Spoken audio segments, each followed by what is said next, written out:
Puluhan mahasiswa Kalimantan Selatan menggelar aksi Kamisan di perempatan Jembatan Merdeka Banjarmasin, Kamis sore.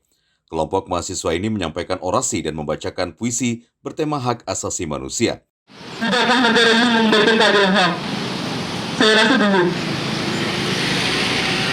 Jadi dalam 19 Januari 2007, baru satu kali peserta aksi Kamisan bisa. Selain membangun kesadaran kepada masyarakat pentingnya hak asasi manusia, mereka juga mendesak pemerintah serta aparat hukum negara untuk mengusir tuntas kasus pelanggaran HAM di negeri ini.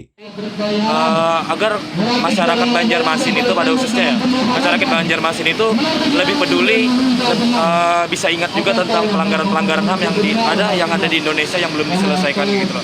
Dan harapannya juga bisa meningkatkan solidaritas warga negara atau warga Banjarmasin terhadap para korban, khususnya korban 98 atau pelanggaran HAM yang belum terselesaikan. Aksi yang berlangsung hampir 1 jam dikawal ketat aparat kepolisian. Dari Banjarmasin, Tim Liputan Kalsel 1net.